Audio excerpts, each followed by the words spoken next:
fraction related questions தான் பார்த்துட்டு இருக்கோம். ascending order, descending order, smaller fraction, larger fraction, so இதெல்லாம் தான் வந்து ஃபைண்ட் அவுட் பண்ணிட்டு இருக்கோம். ஸோ எப்போ வந்துட்டு ஃப்ராக்ஷன்ஸ் வந்து கம்பேர் பண்ண முடியாதுன்னா, இப்போ உங்களுக்கு டினாமினேட்டர் வந்து எல்லாமே சேமாக இருந்ததுன்னா நியூமரேட்டரை கம்பேர் பண்ணி ஃபியூ செகண்ட்ஸில் சால்வ் பண்ணியிருப்பீங்க. ஆர்எல்ஸ் நியூமரேட்டர் ஃபுல்லாக சேமாக இருந்ததுன்னா த்ரோட் எல்லா ஃப்ராக்ஷன்ஸுக்குமே வந்து டினாமினேட்டர் கம்பேர் பண்ணி ரிசல்ட்ஸ் போட்டிருப்பீங்க. இங்கே நீங்கள் பார்த்தீங்கன்னா நியூமரேட்டர் அண்ட் டினாமினேட்டர் எதுவுமே வந்து த்ரோட் ஆல் த ஃப்ராக்ஷன்ஸ் வந்து காமனாக இல்லை. ஸோ இங்கே வந்துட்டு நீங்கள் எல்சிஎம் ரூல் அப்ளை பண்ணி தான் இதை வந்து ஃபைண்ட் அவுட் பண்ண முடியும். ஸோ ஃபார் வந்துட்டு ஃப்ராக்ஷன் ரிலேட்டட் டெஃபினேஷன்ஸ் வந்து போஸ்ட் பண்ணியிருக்கோம். And type 1 difference rule and type 2 பார்த்தீங்கன்னா cross multiplication rule with more examples வந்து நம்ம சால்வ் பண்ணியிருக்கோம். இது வரைக்கும் வீடியோஸ் வாட்ச் பண்ணாதவங்க கண்டிப்பாக வாட்ச் பண்ணுங்கள். இப்போ தேர்ட் டைப் பார்க்க போகிறோம் which is LCM rule. So இந்த எல்சிஎம் ரூலே வந்துட்டு 2 மெத்தட்ஸில் சால்வ் பண்ண போகிறோம். ஒன்று வந்து டினாமினேட்டருக்கு வந்து மல்டிபிள்ஸ் எடுத்து சால்வ் பண்ண போகிறோம். அதர் ஒன் வந்து நார்மல் எல்சிஎம். ஸோ உங்களுக்கு எது ஈஸியாக இருக்கோ அந்த மெத்தட் நீங்கள் ஃபாலோ பண்ணிக்கோங்க. ஸோ எல்சிஎம் வந்து 2 மெத்தடில் வந்து கற்றுக்க போகிறோன்னு சொல்லியிருந்தோம். ஸோ ஃபர்ஸ்ட் மெத்தட் நீங்கள் பார்த்தீங்கன்னா எல் டிவிஷன் தான். ஸோ நார்மலாக வந்து இது நீங்கள் பண்ணுறதுக்கு ஸ்மால் நம்பர்லேருந்து ஸ்டார்ட் பண்ணுவீங்க. இப்போ நம்பர் 2லேருந்து எடுத்திருக்கேன். 2 × 6 is 12, then 2 × 3 is 6. ஸோ இது வந்து நம்ம பண்ண முடியல, மல்டிப்ளை பண்ண முடியலன்னா ஆஸ் இட் இஸ் நம்ம இங்கே எழுதுவோம் 3, then 2 × 3 is 6. ஸோ இந்த மாதிரி தான் எல் டிவிஷன் பண்ணுவோம். இங்கே 12, 6, 6 இது மட்டும்தான் வந்துட்டு மல்டிப்ளை பண்ண முடிஞ்சது, 3 பண்ண முடியாது. ஸோ அதனால் ஆஸ் இட் இஸ் எடுத்துருக்கோம். நெக்ஸ்ட் இங்கே பார்த்தீங்கன்னா எல்லாமே 3 இருக்குது, இங்கே 6 இருக்குது. ஸோ மல்டிப்ளை பண்ணி பார்க்கலாம். 3 × 2 is 6, 1 × 3 is 3, 3 × 1 is 3, then 3 × 1 is 3. So மறுபடியும் இங்கே வந்து 2 போட்டிங்கன்னா 1, 2 is 2. ஆஸ் இட் இஸ் இந்த நம்பர்ஸ் எல்லாமே வந்து நீங்கள் 1 எழுதுவீங்க. ஸோ எல்சிஎம் வந்து நம்ம வந்து கம்ப்ளீட் பண்ணிட்டோம். ஸோ இதுக்கு நீங்கள் வந்து எப்படி வந்து எழுதணும்னா 2 × 3 × 2 which is equal to 2 × 3 is 6, 6 × 2 is 12. So 6 × 2 which is equal to 12. So LCM first மெத்தடில் வந்து எல்சிஎம் என்ன கண்டுபிடிச்சிருக்கோம், 12 கண்டுபிடிச்சிருக்கோம். ஸோ நார்மல் எல் டிவிஷன் மெத்தடில் தான் வந்துட்டு இதுக்கு வந்து எல்சிஎம் ஃபைண்ட் அவுட் பண்ணியிருக்கோம் விச் இஸ் 12. மல்டிபிள்ஸ் வந்து எடுத்து எப்படி கண்டுபிடிக்கிறதுன்னு பார்க்கலாம். ஸோ மல்டிபிள்ஸ் எடுக்க போகிறோம்னு சொன்னால் எதுக்கு மல்டிபிள்ஸ் எடுக்கணும்னா டினாமினேட்டர் தான் மல்டிபிள்ஸ் எடுக்க போகிறோம். பிகாஸ் டினாமினேட்டர் வந்து சேமாக கொண்டுட்டு வரோம், ஈக்குவலன்ட் ஃப்ராக்ஷன் கொண்டுட்டு வந்தால் தான் நீங்கள் வந்து நியூமரேட்டரை கம்பேர் பண்ணி ascending order or else descending order வந்து ஃபைண்ட் அவுட் பண்ண முடியும். ஸோ அதுக்கு ஃபேக்டர்ஸ் எப்படி எடுக்குதுன்னு பாருங்கள். இப்போ மல்டிபிள்ஸ் ஆஃப் 12, ஸோ 12 டேபிள் தான் பண்ண போகிறோம். 112 is 12, then 24, 3 × 12 is 36. ஸோ இந்த மாதிரி போகும். தென் இப்போ 12th டேபிள் முடிச்சாச்சு. தென் 6th table multiples of 6, 1 × 6 is 6, 2 × 6 is 12, 3 6 18, then 24. So இந்த மாதிரி தான் மல்டிபிள்ஸ் ஆஃப் 6 போகும்.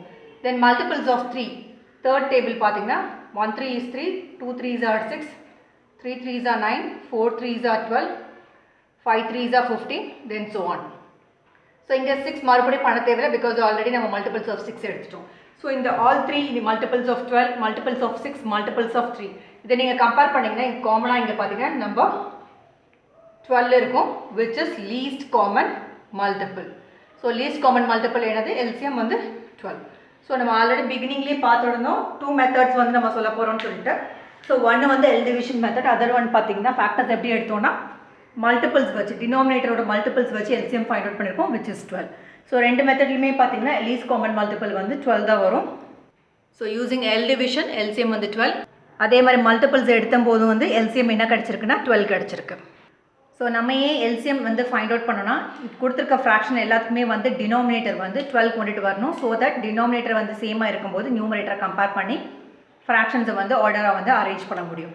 ஸோ 12 வந்து எல்சிஎம் கண்டுபிடிச்சிருச்சு. ஸோ அதுக்கு ஈக்குவலன்ட் ஃப்ராக்ஷன் தான் உங்களுக்கு கொடுத்துருக்க ஃப்ராக்ஷன்ஸ் எடுத்து எழுதுங்க. 10/12 டினாமினேட்டர் 12 தான் கொண்டுட்டு வரப்போம். So 12 × 1 is 12. ஸோ இங்கே என்ன நம்பரால் மல்டிப்ளை பண்ணுறீங்களோ அதே நம்பரால் மல்டிப்ளை பண்ணோம். 10 × 1 is 10. ஸோ இங்கே பார்த்தீங்கன்னா நெக்ஸ்ட் ஃப்ராக்ஷன் வந்து 9/6 கொடுத்துருக்காங்க. ஸோ இங்கே வந்து நம்ம 12 கொண்டுட்டு வரணும் which means 6 × 2 is 12. So denominator என்ன மல்டிப்ளை பண்ணுறீங்களோ அதே நம்பர் தான் நியூமரேட்டர்லேயும் மல்டிப்ளை பண்ணணும். So 9 × 2 is 18. So next fraction பார்த்தீங்கன்னா 2/3 இருக்குது. 2/3 இதுக்கு டினாமினேட்டர் 12 கொண்டு வரணும். So 3 × 4 is 12. ஸோ இங்கே என்ன நம்ம மல்டிப்ளை பண்ணுறோம் same number. 2 × 4 is 8. 6 × 2 is 12. So இங்கே என்ன number same number 8 into 2 is 16. So இப்போ ஈக்குவலன்ட் ஃப்ராக்ஷன்ஸ் என்னென்ன கொண்டு வந்திருக்கோன்னா 10/12க்கு 10/12, 9/6க்கு 18/12, 2/3க்கு 8/12, 8/16க்கு 8/6க்கு வந்து 16/12. ஸோ ஃப்ராக்ஷன்ஸ் இப்போ என்னவா இருக்கும்னா 10/12, 18/12, 8/12, 16/12. இப்போ த்ரோட் எல்லாத்துக்குமே பார்த்தீங்கன்னா டினோமினேட்டர் வந்து சேமாக இருக்கும். ஸோ டினோமினேட்டர் சேமாக இருக்கும்போது நியூமரேட்டர் கம்பேர் பண்ணி இப்போ ஆர்டரிங் பண்ணலாம். ஸோ கண்டுபிடிச்சி ஈக்குவலன்ட் ஃப்ராக்ஷன்ஸ் காமன் டினோமினேட்டர்ஸ் எல்லாத்தையுமே நம்ம அரேஞ்ச் பண்ணி எழுதியிருக்கோம். 10/12க்கு 10/12, 9/6க்கு 18/12 பார்த்தோம், 2/3க்கு வந்து 8/12, 8/6க்கு வந்து 16/12. ஸோ டினோமினேட்டர் எல்லாமே சேமாக இருக்கும்போது நியூமரேட்டர் வந்து கம்பேர் பண்ணலாம். ஸோ இதை ஆர்டரிங்கில் நீங்கள் எழுதுனீங்கன்னா அசெண்டிங் ஆர்டரில் எழுதுனீங்கன்னா 8. ஸோ அசெண்டிங் ஆர்டருக்கு சிம்பிள் என்ன போடுவீங்க, லெஸ் தேன் சிம்பிள் போடுவீங்க 8. ஸோ தென் நெக்ஸ்ட் நம்பர் என்ன வரும் 10. தென் நெக்ஸ்ட் நம்பர் என்ன வரும் 16. So next number 18. So denominator எல்லாமே வந்து 12 வரும். ஸோ இதுதான் வந்து ascending order 8/12. The next number is 10/12, next number is 16/12, next number is 18/12. But இது ஆன்சராக எழுத முடியாது பிகாஸ் இது ஈக்குவல் ஃப்ராக்ஷன் நம்ம கன்வெர்ட் பண்ணோம். ஸோ இந்த 8/12 வந்து எதோட எந்த ஃப்ராக்ஷனோட ஆன்சர் 2/3. ஸோ 2/3 உங்களுக்கு கொஸ்டினில் இந்த நம்பர்ஸ் தான் கொடுத்துருப்பாங்க, இந்த நம்பர்ஸ் காமன் டினோமினேட்டர் உள்ள நம்பர்ஸ் கொடுத்துருக்க மாட்டாங்க. ஸோ இதை தான் நீங்கள் கம்பேர் பண்ணணும். ஆல்ரெடி கம்பேர் பண்ணதுக்கு ஈக்குவலண்ட் இது வந்து எழுதிக்கோங்க. தென் 10/12க்கு ஆஸ் இட் இஸ் 10/12. ஸோ 10/12, 16/12, 16/12க்கு வந்து 8/6. தென் லாஸ்ட் 18/12க்கு நீங்கள் பார்த்தீங்கன்னா 9/6. ஸோ இதுதான் ஆன்சர். ஸோ இதுக்கு என்ன ஸ்டெப் ஃபாலோ பண்ணால் ஜஸ்ட் வந்து எல்சிஎம் வந்து எடுத்தோம். எல்சிஎம் வந்து 2 மெத்தட்ஸ் பார்த்தோம். One is L division method, other one வந்து மல்டிபிள்ஸ் எடுத்து நம்ம எல்சிஎம் எடுத்தோம். ஸோ எடுத்துகிட்டு கம்பேர் பண்ணோம் பிகாஸ் இப்போ உங்களுக்கு டினோமினேட்டர் வந்து காமனாக கிடைச்சதுனால கம்பேர் பண்ணிவிட்டு நியூமரேட்டரை கம்பேர் பண்ணோம். தென் ஃபைனலி மறுபடியும் நமக்கு என்ன கொடுத்துருக்காங்களோ ஃப்ராக்ஷன் அதை எடுத்து அசெண்டிங் ஆர்டரில் அரேஞ்ச் பண்ணியிருக்கோம். இப்போ டிசைனிங் ஆர்டரில் கேட்டிருந்தாங்க, இது வந்துட்டு பிக் டு ஸ்மால் வந்துட்டு நீங்கள் வந்து அரேஞ்ச் பண்ணால் போதும். ஸோ இந்த எக்ஸாம்பிள் நீங்கள் ட்ரை பண்ணி ascending order and descending order find out பண்ணுங்கள். எல்சிஎம்மும் வந்து கமெண்ட் பாக்ஸில் கமெண்ட் பண்ணுங்கள். ஸோ இது வரைக்கும் ஃப்ராக்ஷனோட டெஃபினேஷன் அதோட டைப்ஸ்லாம் பார்க்காதவங்க கண்டிப்பாக வந்து வீடியோஸ் வாட்ச் பண்ணுங்கள். தேங்க்யூ ஃபார் வாட்சிங் திஸ் வீடியோ.